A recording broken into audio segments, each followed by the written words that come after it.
Introduce,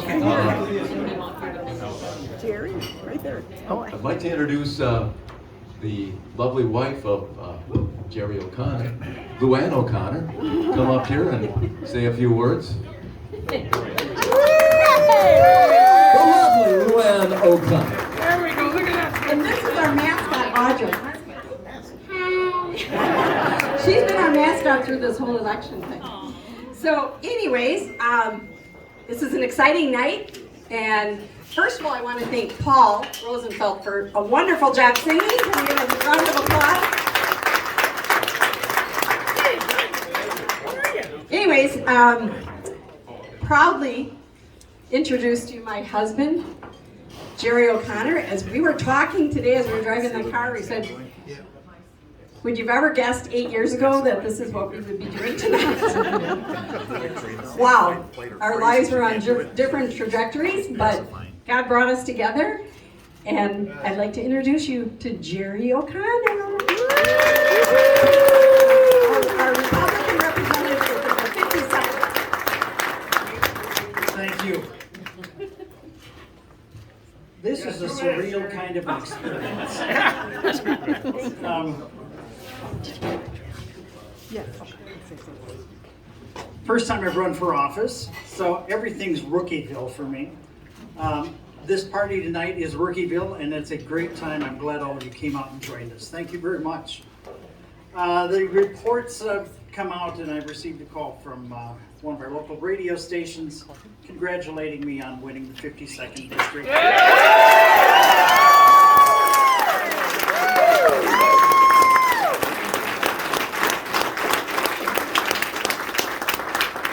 So with that, I humbly accept the nomination to represent the Republican Party for the 52nd District for the Wisconsin State Assembly.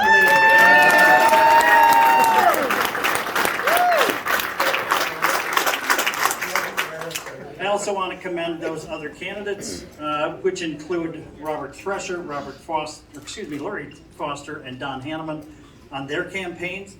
I can certify this is a hard job. And it's also the longest job interview I've ever experienced. I also want to keep this in perspective. And this is important to me. I want to quickly acknowledge that being an assembly representative is neither the goal nor the definition of my identity. It's not why I ran. My identity is found in Jesus Christ. That's where I place my trust.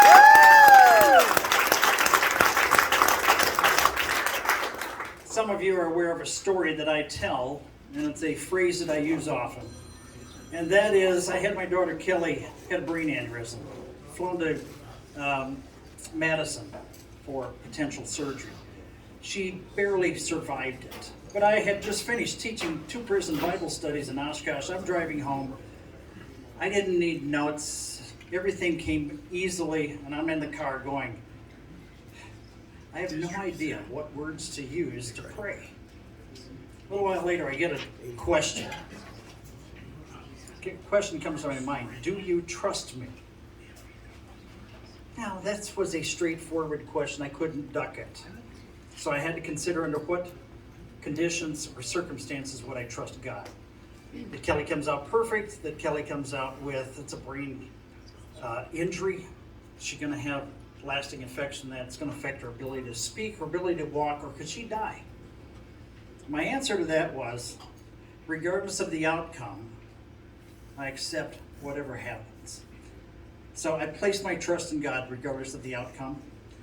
That's on this page. It's also on the page of my concession speech, if that would have been the case. Because that's what's important. Because at the end of this life, frankly, these politics won't matter so much. Only what drives us. So that's something I want to share with you. Now, what do these results tell us? I think I won by a fair margin from the numbers that were thrown at me. What I do want you to know is I've had nearly 8,000 people, individual people, I don't know who repeats were, come to our website. With the help of many of you, we passed out hundreds of signs and distributed thousands of pieces of literature. I've personally knocked on thousands of doors, meeting thousands of our citizens, I have to tell you, in the beginning, I sat down with Jeremy Thiesfeld and I said, okay, what's required of this? And he says, well, you got to knock on 4,000, 5,000, 6,000 doors. I didn't know they'd passed the marijuana bill and he was partaking. I was like, are you nuts? In the end, it was the most enjoyable part of the campaign. Meeting people and finding out that their concerns were also the concerns I had. We have people that are concerned about the future. Where's this country going? And how can we stop the tide that we see in so many areas?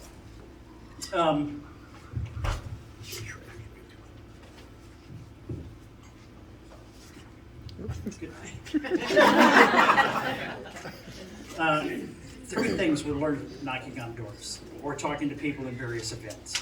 One, the majority of the people are conservative in their thinking, and they would identify with being somewhere between highly concerned and actually, as you got older in age and you started talking about grandkids, then you got down to, I am afraid for my kids and grandkids for the future. Two, the failed policies of the modern Democratic Party are undermining the very and every facet of our society. We need to stop this. There is a race to the bottom with many of the policies and regulations and rules being levied either in DC or in Madison. And three, if we do not elect true conservative representatives to all levels of government that are willing not to surrender ground, the future of the American dream and our nation itself is in grave danger. I think I get that 100% from people. We need to make serious changes.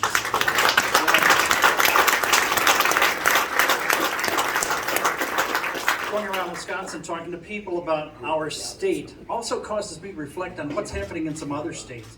I think of Washington, Oregon, California, New Jersey, New York, Massachusetts, Delaware. Have they passed a point of no return? I don't know how they reverse it. Their ridiculous spending and their social structure is undermining their entire society. Our task as conservatives is to turn the country right side up. We don't need to turn it upside down. We need to turn it right side up. The left already turned it upside down. It's a monumental task both in size and scope. We have surrendered far too much ground to the woke left we find in the government, in our education systems, in corporate culture, in the language that we are demanded that we must use in addressing people. And in the various forms of media, we have the woke left in every facet of our society. It's not to attack people on the left, but it's attack the ideas that are on the left. Our assignment is to confidently and proactively engage in the public discourse and make clearly the case as to why the time-tested conservative principles that built this country will be the very same principles we need to save this country. This is going to require every conservative, whether you're serving in an elected office, working in a factory, watching the kids, or driving to soccer practice, serving others in 100 different capacities, working in an office or volunteering in a senior center. We need to equip ourselves with the tools of how to communicate a positive message, what our country has been and what it can be again. This is an assignment that you and I, cannot fail to complete. Would you agree? For me, this is what I promise you. They'll continue my efforts to promote traditional Christian conservative values in the court of public opinion in our district and in the state legislature. Key issues for me include, one, to pass legislation and legislative action to ensure election integrity. That was done in the last legislative session and was vetoed by the governor that we want to replace. Two, to demand that the rule of law be exercised at every level of government.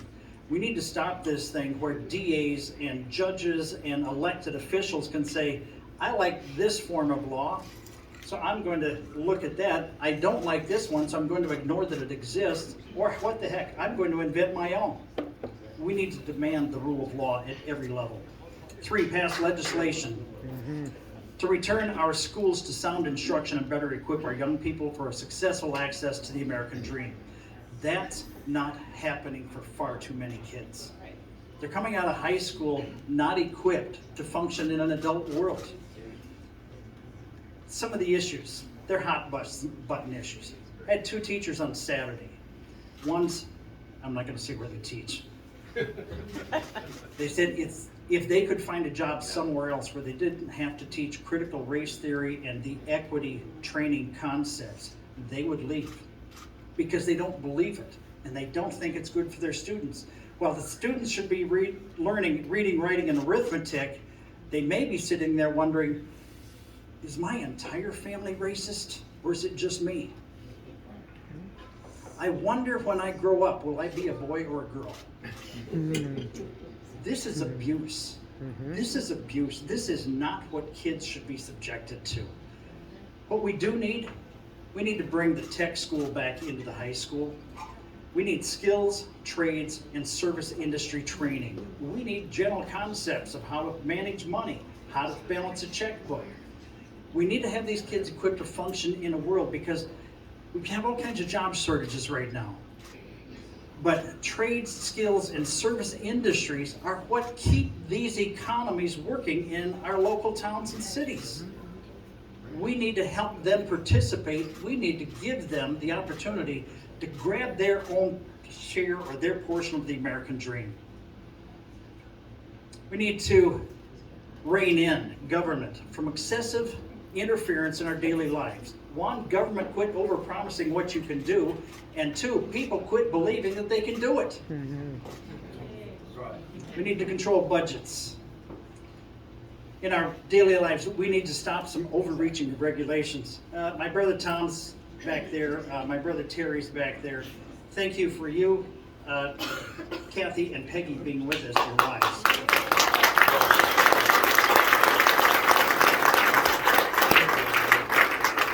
Tom, Terry, and I are bankers. If you want to know what overregulation looks like, come to a bank. You know how you can find out if a banker's going to retire? They tell you how many audit cycles they have until they're leaving. That's the countdown. There's overregulation. There's excessive taxation in certain areas that needs to be examined. To promote things that we need to promote controlled budgets, responsive government services, and finally target smart legislation that meets the test of being long-term, economically sustainable legislation that preserves the future for the next generation. Finally, I would be a voice for the pro-life and the pro-family initiatives. Woo!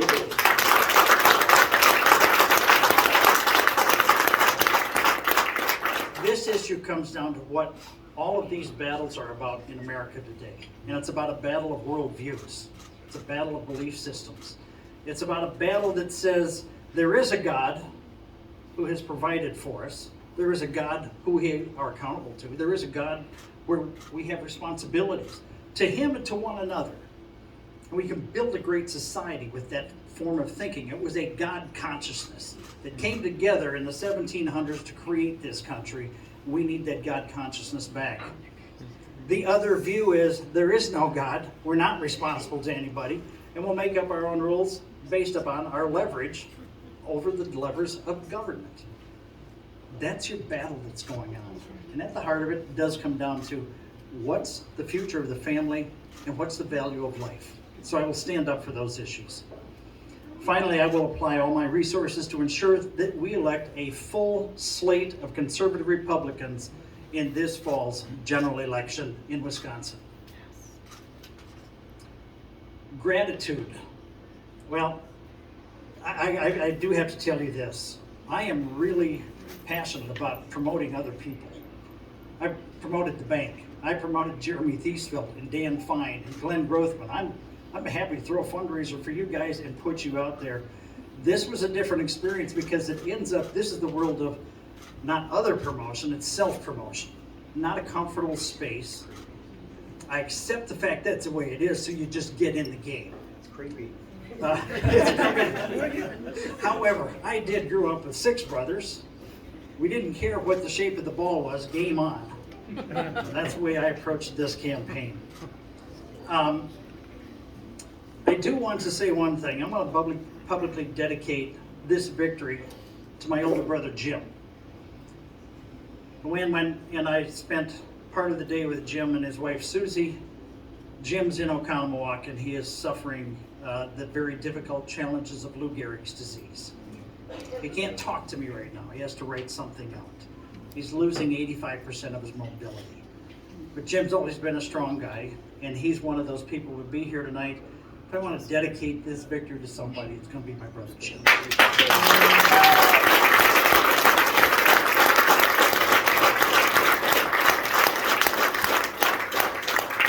It would take too long for me to identify everybody that has contributed in a variety of ways to this campaign. We have done all kinds of things. We had in excess of 185 donors and endorsements to the campaign. Those who delivered thousands of brochures for us around the district. Those who hosted the 25 large 4x8 signs, could be in your residential lawn or a business. Thank you, because a lot of people are afraid to do that. And there's nearly 400 yard signs throughout the district. Thank you to those people. Those who shared materials on Facebook or the website and forwarded that on to share a message because they were able to reach people I could never get to. I knocked on a lot of doors. It actually was the most fun part of the campaign. And I want to say a special thanks to the many Christians and church members who shared our message with others and served as our ad hoc prayer team all along the way. I do need to single out a few people that were extraordinary in this process. The first are Bob and Kathy Parrish.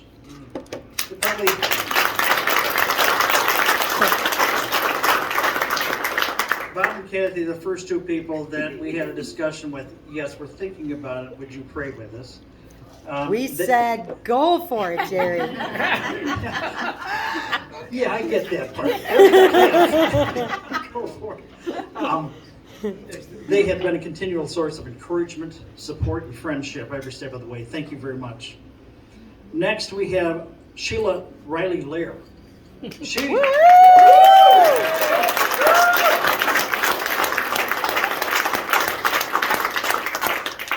had dual titles.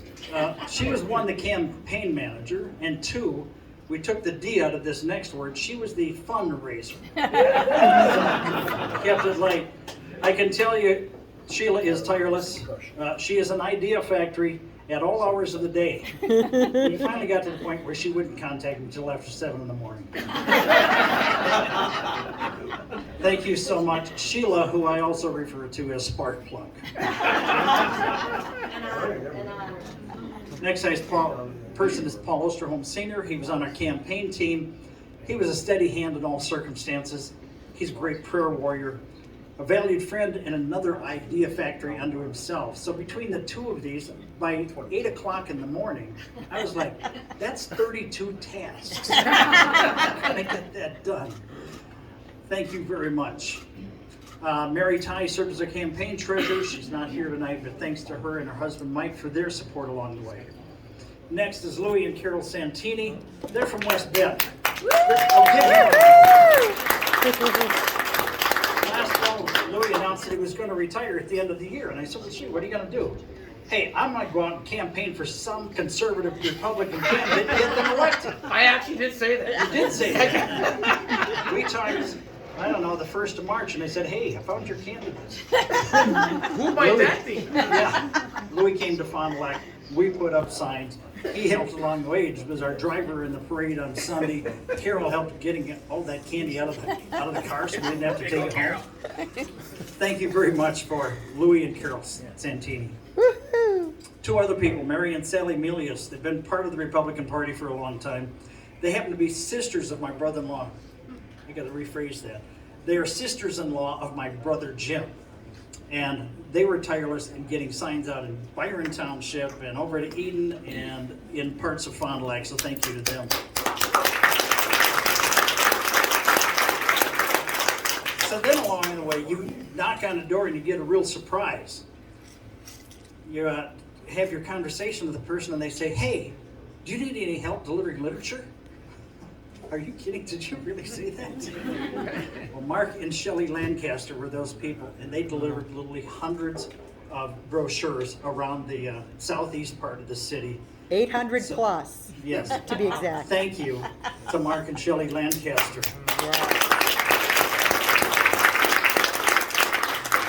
I have to say it, reach out. Michelle Jors was a great support.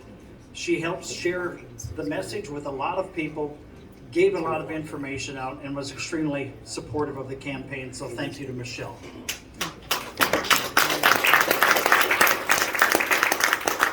And there are a few endorsements I do want to take note of right now. My first public endorsement came from the next state attorney general for the state of Wisconsin, Eric Toney.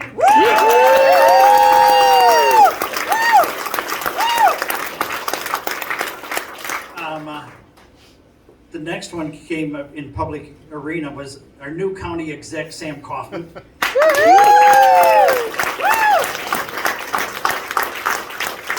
Sam and I both worked in La Paz, so we've known each other a long time.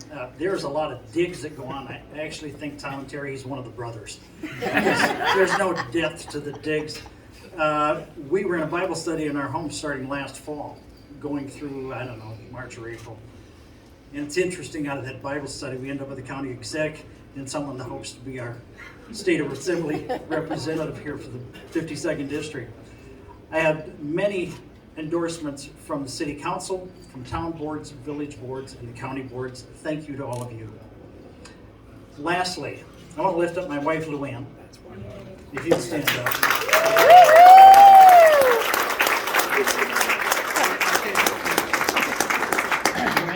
Recognition, and for me, she has my highest praise. None of this effort's possible without Luann's support, her encouragement, the sacrifice of spending a lot of time in Door County, for editing campaign literature, for the tolerance of dealing with the campaign and everything that comes with it. And as many of you may know, not everyone does, we both lost spouses about 7 years ago. God answers prayer. And we have been married now 6 years. So, anyhow, with that, we have now got restoration. You do remember. We need to start back at Yeah. 1. Cindy Thiesfeld, Dan, your wife, you know that story when you're out campaigning. It's hard to keep your family life where it's supposed to be. So Luann, I want you to know this going forward, you're still my number one assignment.